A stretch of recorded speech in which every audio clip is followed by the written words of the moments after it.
What kind of pressure do you feel when you're adapting such a precious property that has already been established, you know, when you're taking liberties of doing things yourself or paying tribute to the original? How do you make those decisions, and what kind of pressure do you feel?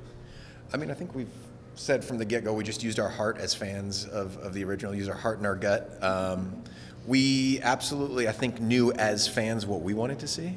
So I think that was our starting point. I think the pressure, there's a bit of pressure. Yeah, but I think, you know, being that we were fans, we kind of knew we just needed to please ourselves. Yeah. And so really it was like, well, what do we want to do? What would we like to see? And that's just kind of how we followed it. It wasn't like, I think if you're removed from a project, you might be more concerned about what the fans are going to think. But being that we are fans too, we just kind of, we knew, or we hoped we knew. You can't please everybody all the time. You can please some of the people half the time, and half the time, I don't know, you know, one of those things. It's tough, but it's cool. It seems like you guys got a dream job with this. So you guys introduced Prince Lotor. How accurate to the original will he be? 100%. Just kidding. It'll just be the old show. We're just going to go right back to it. What can we expect from the character, and can you give a little tease of who might be voicing him? We can expect that we teased him at the end of the second season. Yeah, I mean, I think we can expect that he's not going to be just a replica of Zarkon. We're going to try and do some new things with him, but everything else we just kind of have to wait. Fair enough. So Shiro disappeared. What can you tease about what might be coming for that character, if and when? See them again? I think we just wanted to leave a giant sort of mystery there. Like, what did happen to him? You know, we joked that, like, just behind, you know, wherever the camera was placed in the cockpit, there was a big bloody mess on the wall, and he got, like, blown up or something. But no, that didn't really happen. We also joked that he was just in the bathroom. But just had to use the restroom.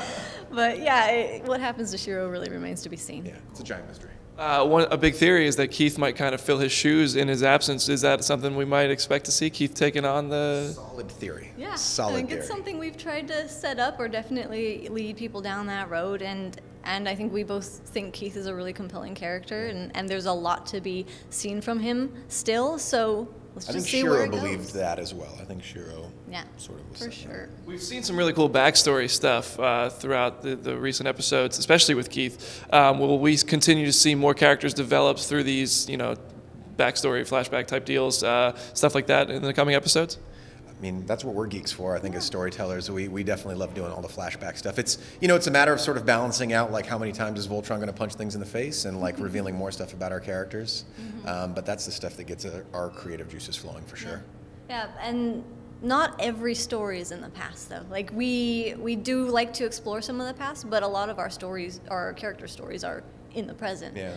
So I guess don't expect amazing revelations to come from the past. There's some really cool stuff, but you know, a lot of their journey is happening as we watch. This isn't Lost. I was just going to say, as a huge fan of Lost, I dig the flashbacks. One of the really cool things was Keith and the Gulliver blood stories and all that, and opened up some fun opportunities. What kind of opportunities does that open up in the future with the characters in the story? I mean, I think it explains a bit of his personality sort of going into the series. He's a bit of a hothead, so you might see a little bit where that came from. I think it opens it up wide. You know, Keith in the original series was like just a human space pilot guy. And he was super cool, but I think this just adds a level of complexity. And it was a theory that I think some people might have been onto pretty early on. You gotta get up pretty early in the morning to get it past the internet. Sure, yeah. We saw some fan art pretty early on. We were like, uh-oh, this is actually happening.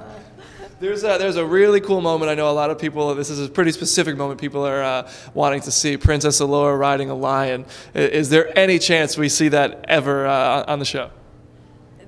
Everything remains to be seen. We can't, obviously, we're not be like 100% or like F off, no. Yeah. But, you know, we're trucking this story along, and we'll see what happens. Will we get a little bit of backstory about how Zarkon went from Black Lion Paladin to Galactic Tyrant? I think we'd definitely like to, for sure. It's something that you don't just introduce and then be like, you get it, right? You guys understand where that was going, right? Again, we geek out on all that sort of stuff, so.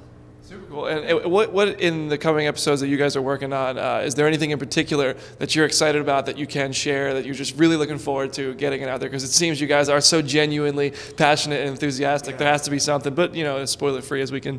I mean, I think for us, just the idea that we have I still, when I watch it and when we were going through the editing sessions, would get chills when Hagar at the end was like, summon Prince Lotor. That was just like, oh man. I think just the possibilities of what Lotor brings to the table, I think that's something that... Yeah, I think that's probably all we can say. Awesome.